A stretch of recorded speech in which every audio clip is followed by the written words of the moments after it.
Live, the news you count on. NBC2 News at 3. Breaking news right now at 3 o'clock. 5 friends are dead after the car they were in crashed into a Fort Myers retention pond overnight. Police say all 5 were teenagers. We know some worked at the Texas Roadhouse restaurant not far from the crash site at the Shops at Village Walk. This crash happened in that retention pond. It's right by Top Golf near I-75 in Colonial. Really heartbreaking news we're following this afternoon, but we're glad you're with us. I'm Kyla Gaylor. And I'm Trent Bennett. Police are still trying to figure out when the car crashed and how it ended up in one of those ponds, as Kyla said. We have live team coverage from the scene. We spoke with one of the victims' families about the heartbreaking crash. First, let's go straight to NBC2's Christy Soto.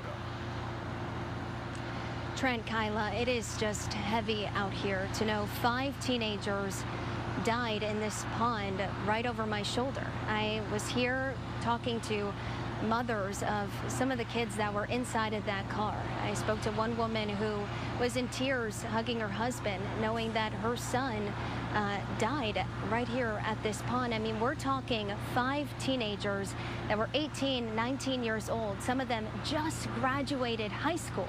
I mean, they had their whole lives ahead of them, and it was cut short. We have been following this since 8 o'clock this morning when Fort Myers police were telling us that they were just investigating some type of incident that happened here on Topgolf Way, to then at 12:15 when Fort Myers police held a press conference telling us that 5 teenagers died in a tragic crash here at this pond. I mean, even the officers, when they were talking to us and telling us what happened here, they were choking up. I mean, it was just heartbreaking. NBC2's Hope Salmon, she has been out here all day, and she is walking us through what police say happened. Hope? That's right, Christy. The friends and family of the people that lost their lives here today have been coming out and paying their condolences. I want to give you a look at the flowers that they just left behind here right in front of the crash site. Just devastating to speak and see those family members and what they must be going through right now. I also want to give you a look at these tire marks that are going into that pond. It looks like this is the pathway that the car was dragged out of the water. And if we continue walking down, we can see another set of tire marks that are wrapping around this part of the shrubbery, and there is a gap in all of that grass. There are 2 places where we see some car parts, one that is closer to the water and another one that is closer to me. And actually, if you go really deep into there, I'm not sure if the camera is going to be able to see it, there are also another set of flowers. And right now the medical examiner is trying to figure out exactly what the cause of death is, and we're still trying to uncover so much information about exactly what happened here late last night, early this morning. We're going to stay on the scene and keep you updated as we learn more. For now, I'm reporting in Fort Myers. Hope Salmon, NBC2. Christy, we're going to take it back to you. There's a lot of questions that we have that Fort Myers police are still trying to figure out as to what exactly happened here. But we're starting to learn about the 5 teenagers, who they were inside that car. So we are learning South Fort Myers Athletic Director Willie Ayers' son, Jackson, he died in the car and in this crash. And only NBC2's Claire Lavazorio, she spoke to another father who lost his 19-year-old son. Claire? I spoke exclusively within the last hour to a heartbroken father. As you can imagine, he tells me his 19-year-old son was in the car that went right into this lake behind me.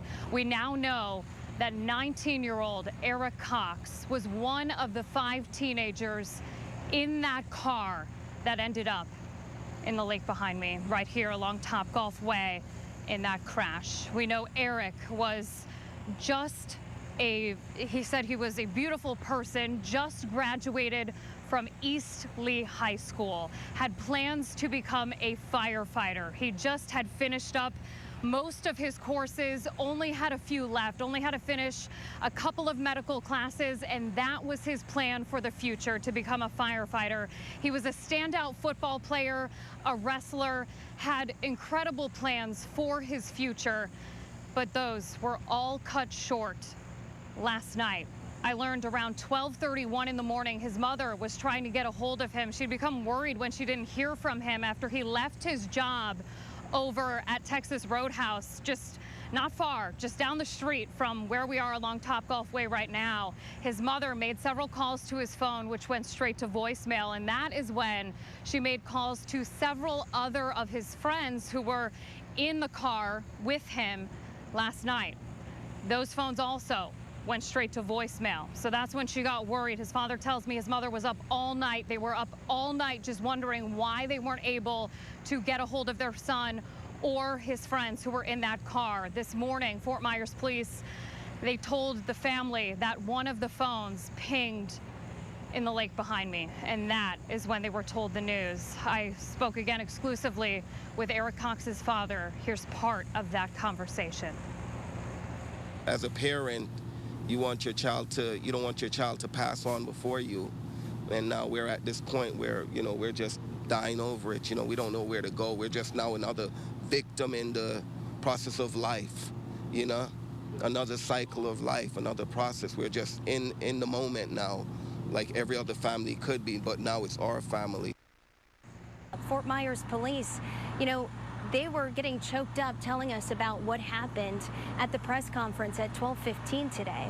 When they learned, they got here and they saw the car and they pulled those kids out of the water and they tried to give them CPR. They tried to save their lives, but it was just too late. You're looking at some images now of that car being pulled out of the retention pond here off of Topgolf Way. And we are starting to learn about these young teens that were killed in this crash. We know South Fort Myers Athletic Director Willie Ayers' son, Jackson, died in this car. 4 of them worked at the Texas Roadhouse just up the road here in the same shopping area. 4 out of the 5 kids in that car, they all worked together. They were friends. They had their lives ahead of them. And only NBC2's Claire Lavazorio, she spoke to a father of a 19-year-old who lost his life. Claire?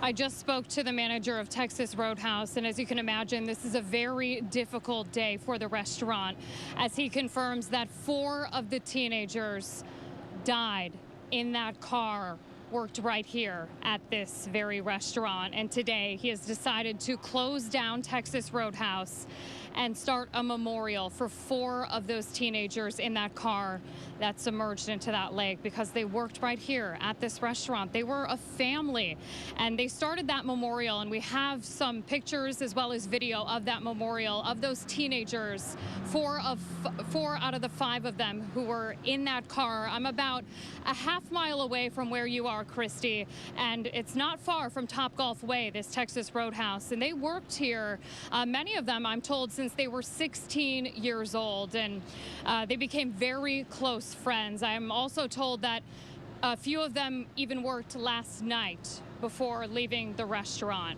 and heading that way home. We learned that one of the victims in that car was Eric Cox. He just graduated from East Lee High School. He was a standout football player and wrestler.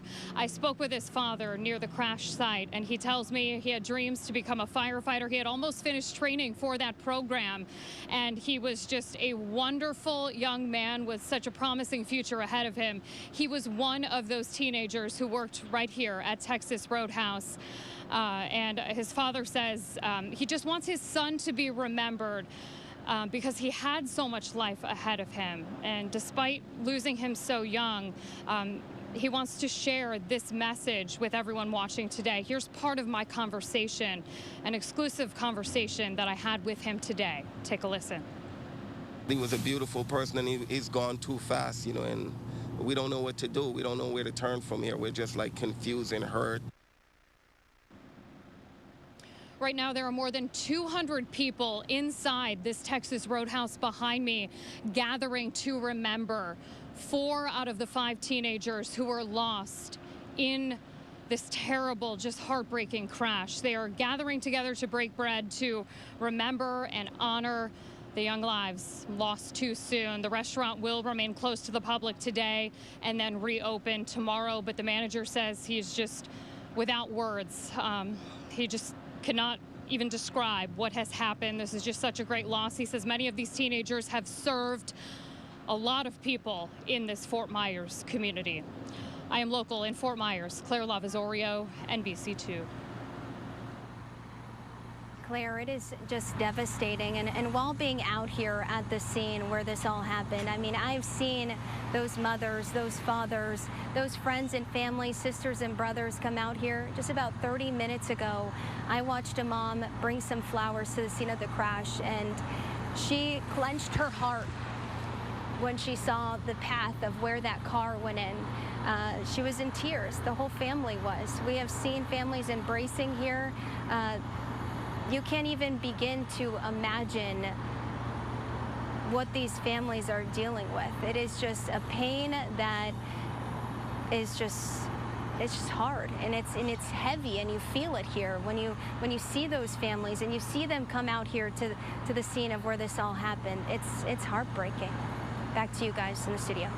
Yeah, we'll be thinking and praying of those families, that's for sure. Now, Christy, if we can get her back here, I wanted to ask her a question. I understand, you know, this road has become very popular, especially if you live in the area. A lot of people use it as just an access road. Now that Topgolf is open, of course, you use it to get there, but also to get to gas stations, Rolfs Road. Sometimes people use it to cut through.